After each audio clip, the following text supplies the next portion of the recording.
নমস্কার বন্ধুরা, আজকে আবার একটা নতুন ভিডিওতে প্রাপ্তি অ্যান্ড শক্তিক ম্যাথ সলিউশন চ্যানেলের পক্ষ থেকে তোমাদের সকলকে স্বাগতম জানাই। আশা করি তোমরা সবাই সুস্থ আছো, ভালো আছো। তো আজকে আমি নবম শ্রেণী বসে দেখি 15.1 অধ্যায়টা পড়াবো, যেটা হচ্ছে যে ত্রিভুজ ও চতুর্ভুজের পরিসীমা ও ক্ষেত্রফল। তো তোমরা এগুলো দেখো, আশা করি বুঝতে পারবে।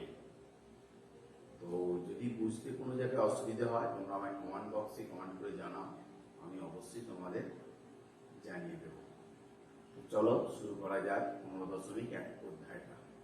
11টা দেখো, সুজাতা 84 বর্গ সেমি ক্ষেত্রফল বিশিষ্ট একটি আয়তাকার কাগজি ছবি আঁকবে। কাগজটির দৈর্ঘ্য প্রস্থের অন্তর 5 সেমি। সুজাতার কাগজটির পরিসীমা হিসেব করে। ধরি আয়তাকার কাগজে দৈর্ঘ্য সমান x সেমি, প্রস্থ সমান y সেমি। তাহলে অতএব x ক্ষেত্রফল সমান xy বর্গ সেমি। অতএব xy সমান 84 বা x সমান 84/y, এটা 1 নম্বর। আর এটা ধরে নাও প্রথম শর্তানুসারে করে নেব। প্রথম শর্তানুসারে x সমান 84, x সমান 84/y। এবারে দ্বিতীয় শর্তানুসারে দৈর্ঘ্য প্রস্থের অন্তর 5 সেমি। দ্বিতীয় শর্তানুসারে কি লিখব? x মাইনাস y সমান 5। এখানে x সমান 5 প্লাস y, এটা 2 নম্বর। এবারে দেখো 1 নম্বর ও 2 নম্বর সমীকরণের x এর মান তুলনা করে পাই। 1 নম্বর ও 2 নম্বর সমীকরণে x এর মান তুলনা করে পাই। দেখো x সমান কত? 84/y সমান 5 প্লাস y। এখন আমরা গুণ করব। দেখো 5x প্লাস y স্কয়ার সমান 84, বাইরের দিকে নিয়ে আসি, y square plus 5y, 5y minus 84 সমান 0। তাহলে দেখো 7 12 84, y square plus 12y minus 7y minus 84 সমান 0।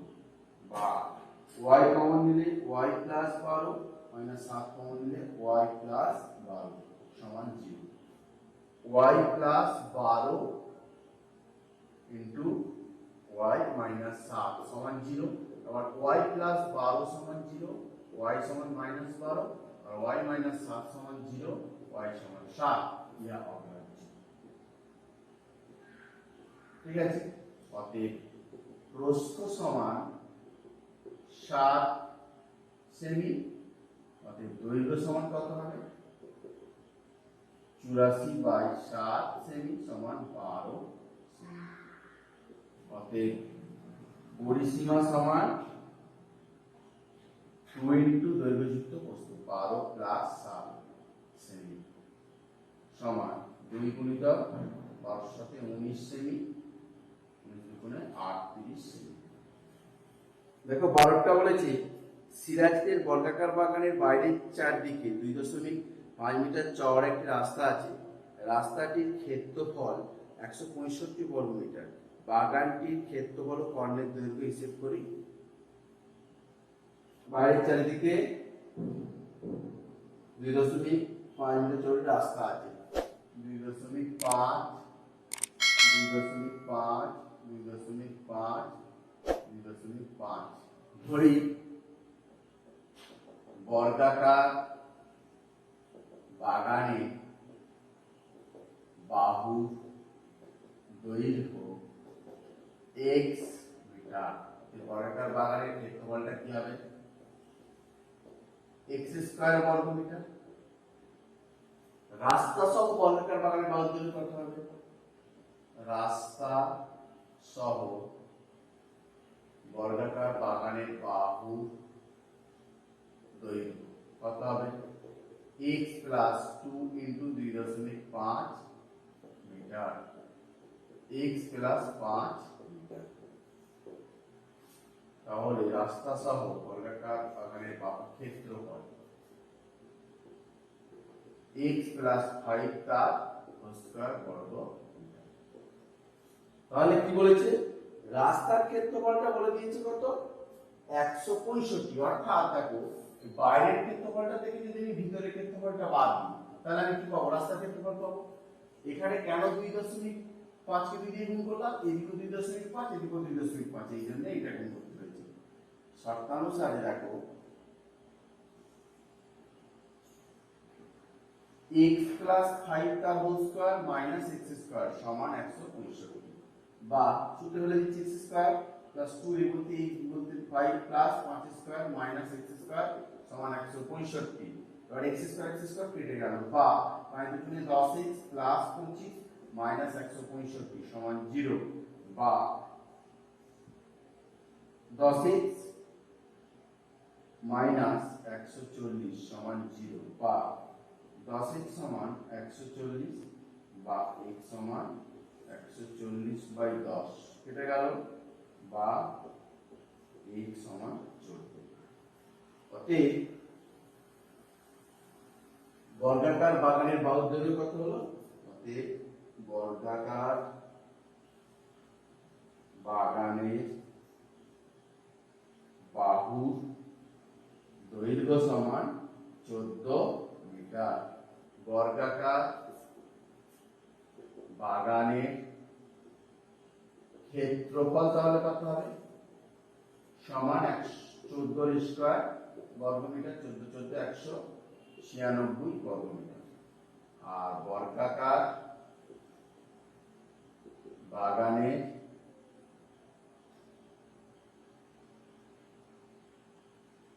কর্ণ সমান কত হবে? a রুট 2 মানে 14 রুট 2 মিটার, 14 ইন্টু রুট 2 মান কত? 1.414 মিটার। তাহলে 14 4 14 56, 14 কে 14 5 19 এর 9 হাতে রইল 1, 4 14 56 57 7 হাতে রইল 5, 14 কে 14 5 19, 3 এর আগে দশমিক, এত মিটার। যে বর্গাকার জমির কর্ণের দৈর্ঘ্য 20 রুট 2 মিটার, তার চারধারে পাঁচিল দিয়ে ঘিরতে কত মিটার দৈর্ঘ্যের পাঁচিল দিতে হবে হিসেব করে লিখি। প্রতি বর্গ মিটারে 20 টাকা হিসাবে ঘাস বসাতে মোট কত খরচ হবে হিসেব করে লিখি। বর্গাকার জমি কর্ণ সমান কত? 20 রুট 2 মিটার। তাহলে বর্গাকার জমি কর্ণের সূত্র কি? তাহলে বাহু রুট 2 সমান 20 রুট 2 মিটার, বা বাহু সমান তাহলে কত হলো? 20 রুট 2 বাই রুট 2, রুট 2 কেটে গেল, বা বাহু সমান 20 মিটার। অতএব বর্গাকার জমি বাহুর দৈর্ঘ্য সমান 20 মিটার। কি বলেছে? বেড়া দিতে পাঁচিল দিয়ে দিতে কত দৈর্ঘ্যে পাঁচিল লাগবে? অতএব বর্গাকার জমির পরিসীমা তাহলে কত হবে? পরিসীমা সমান 4 ইন্টু 20 মিটার সমান 80 মিটার। এবারে কি বলেছে? প্রতি বর্গ মিটারে 20 টাকা হিসাবে ঘাস লাগাতে কত? তাহলে বর্গাকার জমির ক্ষেত্রফল কত? বর্গাকার জমির ক্ষেত্রফল তাহলে কত হবে? দেখো 20 স্কয়ার বর্গ মিটার, তাহলে 20 20 400 বর্গ মিটার। অতএব ঘাস লাগাতে খরচ পড়বে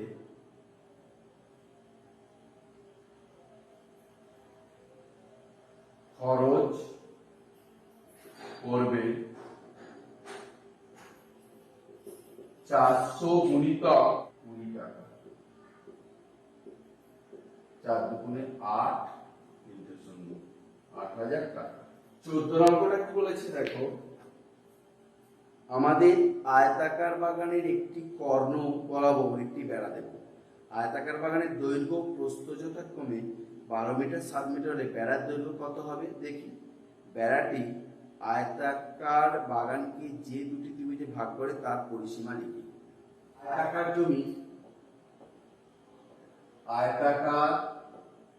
জমি দৈর্ঘ্য সমান কত 12 মিটার, প্রস্থ সমান কত 7 মিটার। তাহলে আয়তাকার জমির কর্ণটা কি হবে বলতো, √12 স্কয়ার প্লাস 7 স্কয়ার মিটার। তাহলে কত 12 বার 144 প্লাস 7 7 49 মিটার। তাহলে কত হলো √4 আর 9 13 3 হাতে রইল 1 সেটা থেকে 9 193 মিটার।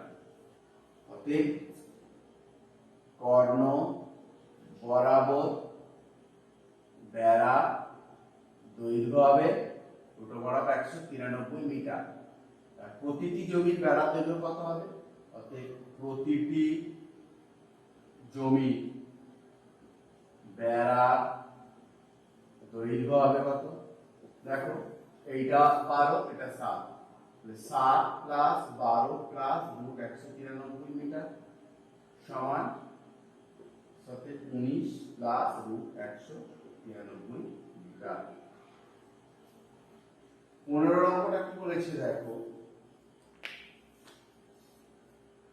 মৌসুমীদের বাড়ি আয়তাকার বড় হলঘরের দৈর্ঘ্য ও প্রস্থের অনুপাত 9:5 এবং পরিসীমা 140 মিটার। মৌসুমীরা হলঘরের মেঝেতে 25 সেমি × 20 সেমি আকারের আয়তাকার টালি বসাতে চায়। প্রতি 100 টালির দাম 500 টাকা হলে মৌসুমীদের হলঘরের মেঝেতে টালি বসাতে মোট কত খরচ করবে। ধরি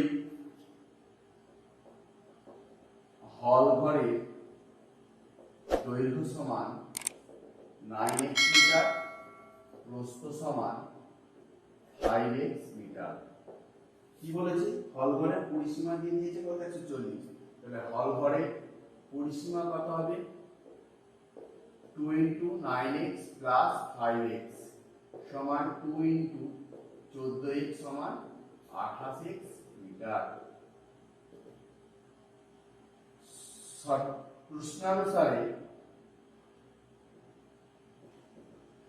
28x সমান 140 বা x সমান 140/28 5 হবে, বা x সমান 5। তাহলে হলঘরের দৈর্ঘ্যটা কত 9 × 5 45 মিটার, হলঘরের প্রস্থটা কত 5 × 5 25 মিটার। তাহলে কি বলেছে, হলঘরের ক্ষেত্রফল তাহলে কত হবে, আচ্ছা মিটারটাকে হলঘরের ক্ষেত্রফল কত হবে 45 × 25 বর্গ মিটার। মিটার থেকে সেমি কিলোমিটার ডেসিমিটার সেন্টিমিটার 100 দিয়ে গুণ 4500 × 2500 বর্গ সেমি। এবারে দেখো একটি টালির ক্ষেত্রফল কত কত বলেছে 25 × 20 সেমি, 25 × 20 বর্গ সেমি। অতএব মোট টালি লাগবে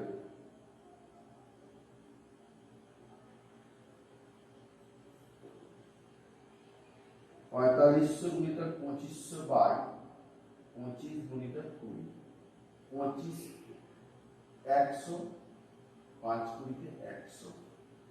তাহলে কত হলো 5 5 25 5 4 20 দিয়ে 22, এত কি 22500টি টালি লাগবে। বলেছে কি প্রতি 100 টালির দাম 500 টাকা হলে মৌসুমীদের হলঘর করে টালি হিসেবে কত খরচ করবে। তাহলে দেখো 100 টালির দাম সমান 500 টাকা। তাহলে একটি টালির দাম কত 500/100 টাকা।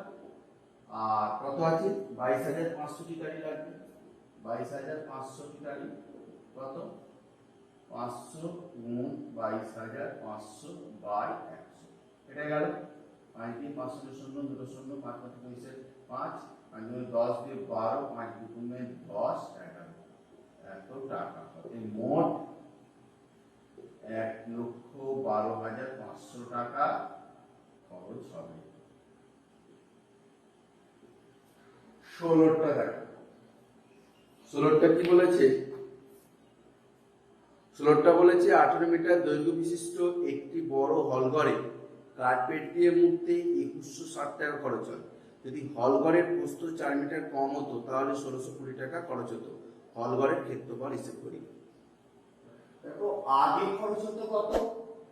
আগে খরচ হতো কত? 2160 টাকা। এখন খরচ হচ্ছে কত? 1620 টাকা। তাহলে খরচ হ্রাস পায় কত বলতো? 2160 মাইনাস 1620 টাকা। কত টাকা হচ্ছে? 045, 540 টাকা। 540 টাকা খরচটা কিসের জন্য বলবো? 4 মিটার প্রস্থ কম হচ্ছে বলে। তাহলে দেখো 540 টাকা খরচ কমে সমান 5 মিটার, এই 4 মিটার প্রস্থের জন্য।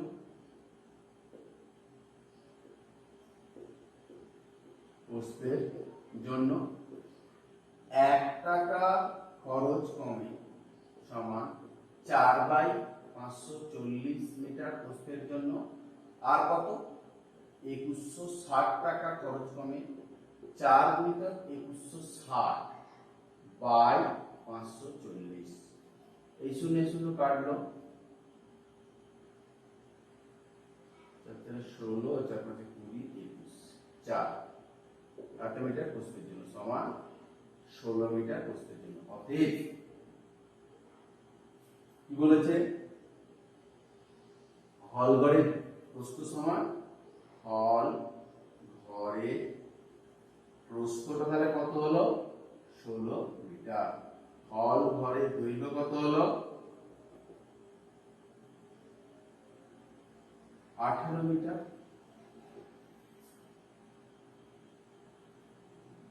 তাহলে হল ঘরের ক্ষেত্রফল, হল ঘরের ক্ষেত্রফল 18 গুণিতক 16 বর্গ মিটার। গুণ করলে কত? 6 টাকা 108, 10, 18 টাকা 18 10 288 বর্গ মিটার। 17টা বলেছে একটি আয়তাকার জমির কর্ণের দৈর্ঘ্য 15 মিটার এবং দৈর্ঘ্য প্রস্থের অন্তর 3 মিটার। জমিটির পরিসীমা ও ক্ষেত্রফল নির্ণয় করি। ধরি আয়তাকার জমি দৈর্ঘ্য সমান x মিটার, আয়তাকার জমি প্রস্থ তাহলে কত হবে? 3 মিটার অন্তর করেছি, x মাইনাস 3 মিটার। তাহলে দেখো আয়তাকার জমির কর্ণটা কি হবে? x square plus x minus 3 তার স্কয়ার মিটার। শর্তানুসারে root over of x square plus x minus 3 তার স্কয়ার সমান কত? 15। কর্ণটা 15। এবার উভয় পক্ষকে বর্গ করছি। Root over of x square plus x minus 3 তার স্কয়ার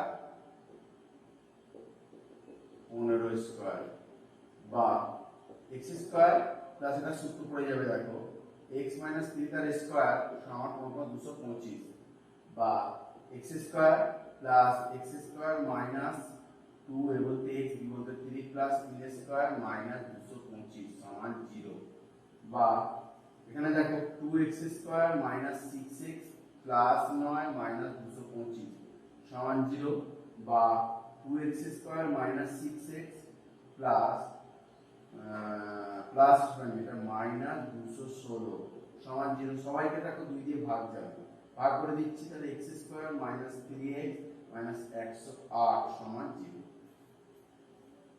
এবারে 108 9 12 108 বা x square minus 12x plus 9x minus 108 समान 0 বা x কমন নিলে x মাইনাস 12 প্লাস 9 কমন নিলে x মাইনাস 12 সমান 0 বা x মাইনাস 12 x প্লাস 9 সমান 0। দেখো এটা সমান একবার 0, এটা সমান একবার 0, অতএব x মাইনাস 12 সমান একবার 0, x সমান 12 আর x প্লাস 9 সমান একবার 0, x সমান মাইনাস 9। ইহা অগ্রাহ্য, কারণ মানে দৈর্ঘ্য বা প্রস্থ কখনো ঋণাত্মক হতে পারে না। তাহলে x সমান 12, অতএব দৈর্ঘ্য সমান কত হলো 12 মিটার, অতএব প্রস্থ সমান কত হবে 12 মাইনাস 3 সমান 9 মিটার, অতএব পরিসীমা জমির পরিসীমা কত 2 ইনটু দৈর্ঘ্যযুক্ত প্রস্থ 12 যুক্ত 9 মিটার সমান 2 গুণিতক 12 + 22 21 মিটার সমান 42 মিটার। আর কি চেয়েছি ক্ষেত্রফল, অতএব ক্ষেত্রফল সমান 12 ইনটু 9, 12 ইনটু 9 বর্গ মিটার সমান 9 × 108 বর্গ। 18তে বলেছে 385 মিটার ইনটু 60 মিটার পরিমাপের একটি আয়তাকার চাতাল পাকা করতে সর্ববৃহৎ কত মাপের বর্গাকার টাইলস ব্যবহার করা যাবে এবং সেক্ষেত্রে টাইলসের সংখ্যা কত হবে হিসেব করি। যেহেতু টালির দৈর্ঘ্য ও প্রস্থ সমান, তাই টালির বাহু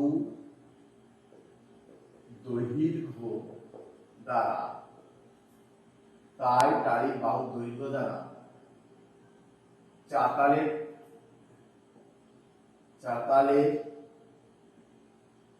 দৈর্ঘ্য ও প্রস্থ বিভাজ্য হবে। যেহেতু কি বলেছে, যেহেতু টালির দৈর্ঘ্য ও প্রস্থ সমান, তাহলে টালিটা বর্গাকার, তাহলে বর্গাকার যদি হয় টালির দৈর্ঘ্য এবং বলেছে কি পূর্ণ সংখ্যক টালি লাগে, তাহলে টালির বাহু দৈর্ঘ্য দ্বারা চাতালের যে দৈর্ঘ্য প্রস্থ সেটা বিভাজ্য হবে। তাহলে দেখো 385 ও 60 এর গসাগু কত হবে, দেখো 385 আর 60 কে 5 দিয়ে যাবে, 5 7 কে 35 36 38 5 12 60, দেখো এত গসাগু সমান 5। প্রতিটি বর্গাকার টালির বাহুর দৈর্ঘ্য সমান 5 মিটার, অতএব প্রতিটি বর্গাকার টালির ক্ষেত্রফল কি হবে 5 × 5 বর্গ মিটার, 25 বর্গ মিটার। চাতালের ক্ষেত্রফল কত,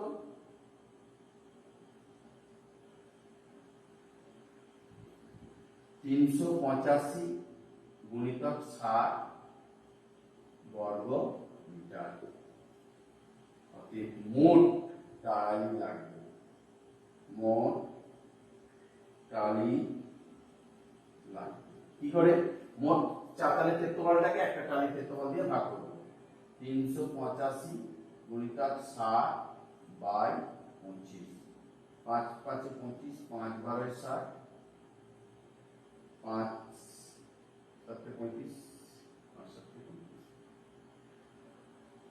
12 7 12 84, 4 8 7 84, 8 924। তো বন্ধুরা ভিডিওটা দেখার জন্য তোমাদের সকলকে ধন্যবাদ জানাই। আশা করি তোমাদের ভিডিওটা ভালো লাগবে এবং তোমরা বুঝতে পারবে অঙ্কগুলো।